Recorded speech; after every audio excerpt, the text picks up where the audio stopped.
Bonjour à toutes et à tous. Je vais vous accueillir brièvement avant de passer la parole à nos conférenciers. Simplement, pour vous expliquer en deux mots pourquoi on se saisit de ce sujet, qui est celui, comme vous le voyez, de la diversité alimentaire. Alors, pour ça, j'ai envie de revenir sur des travaux du Fonds français pour l'alimentation et la santé, qui ont été lancés il y a 4 ans, très précisément, en février 2014, sous la direction de Christian Babuzio. Et je vais vous dire quel en était l'objet. L'objet, c'était de dresser un état des lieux concernant les mesures d'adaptation de l'alimentation à des objectifs de politique nutritionnelle, leurs justifications scientifiques, leurs effets directs et indirects. Et ce qui était intéressant, c'est que je vais aller tout de suite aux conclusions, ces travaux rendus 1 an plus tard, c'est qu'il était dit, parce qu'on commençait à l'époque à réfléchir au système graphique d'étiquetage nutritionnel, d'information nutritionnelle, et les conclusions de ces travaux qui avaient duré 11 mois disaient, d'un strict point de vue théorique, on peut avancer qu'un système de guidage qui donnerait les meilleures garanties aux consommateurs et donc comporterait des informations pertinentes serait parmi ceux qui jouent un rôle sur l'équilibre alimentaire individuel, à savoir, et là je cite, la fréquence de consommation des aliments pendant une période donnée, la taille de la portion, les associations d'aliments au cours d'un repas et la diversité alimentaire. Alors on a beaucoup travaillé pendant 15 mois ou un peu plus sur l'étiquetage nutritionnel et donc sur la composition des aliments. Alors bien entendu, et les pouvoirs publics finalement, comme nous, se sont intéressés. On a travaillé avec eux, et d'ailleurs la saisine du gouvernement pour évaluer ces 4 dispositifs graphiques d'information nutritionnelle et les comparer. On voit bien qu'on a travaillé pendant plusieurs années presque uniquement sur la composition des aliments. Or, ça n'est pas le seul critère à l'œuvre pour définir ce qu'est finalement la bonne qualité nutritionnelle de l'alimentation. Autrement dit, sa capacité à couvrir convenablement nos besoins. On voit qu'il y a à l'œuvre d'autres choses, par exemple la fréquence d'apparition d'un aliment donné dans votre diète alimentaire. Est-ce qu'il revient tous les jours, à chaque repas, ou une fois toutes les 5 semaines? Ça, c'est un point important. Et puis il y a aussi, évidemment, ce critère de diversité alimentaire, d'ailleurs que quelquefois on confond, et vous nous éclairerez là-dessus, avec la variété. Il y a 2 notions qui se touchent, qui sont adhérentes, la variété et la diversité. Alors, aussi, quelque chose m'a amusé, je voulais le partager avec vous, c'est le fait que, vous savez, il y a à peu près 25 ans, qu'un ministre du gouvernement a l'alimentation qui figure dans son décret de compétence. Et invariablement, ces ministres en ont appelé à la variété et à l'équilibre alimentaire.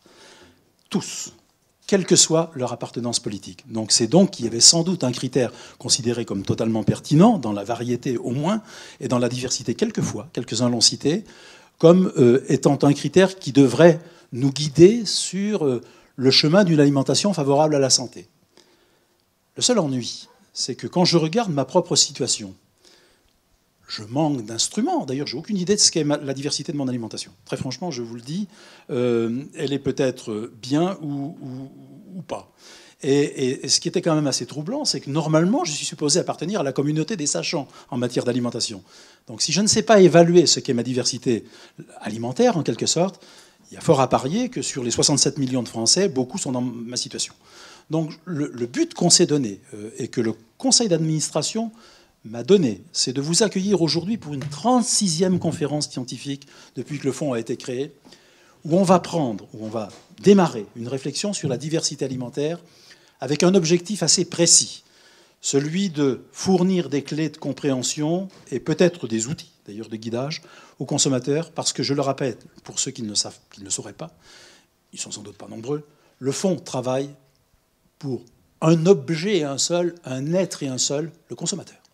Et donc nous allons aujourd'hui lancer une réflexion qui va avoir pour déboucher, pas immédiat. Donc on va passer 2 heures, on va faire du brainstorming et puis on verra où ça nous conduit.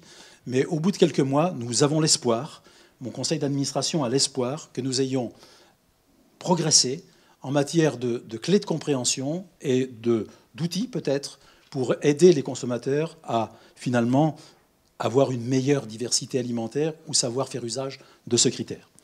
Alors, j'arrête, je vais vous accueillir parce qu'évidemment, comme toujours, il y a quelques règles qui sont acquises au bout de 36 conférences scientifiques. La première, c'est qu'on démarre de l'état des connaissances. Vous êtes là pour ça et vous êtes assurément des experts pour le faire valablement.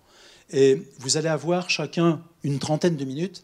Et puis après, on va poursuivre, sans achever encore une fois, sur le registre des regards croisés.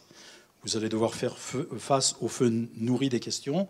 Et puis nous verrons, nous, en matière de synthèse, ce que l'on peut en faire.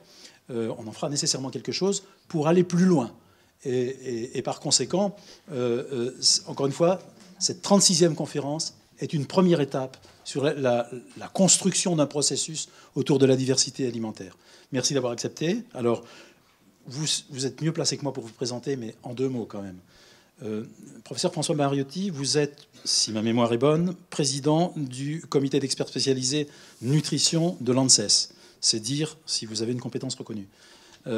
Cher Auré, vous êtes au CREDOC, organisme non moins célèbre, j'allais dire, et en tout cas non moins compétent pour parler des modes de vie et pour parler des habitudes et des consommations alimentaires des Français. La parole vous revient pour une trentaine de minutes.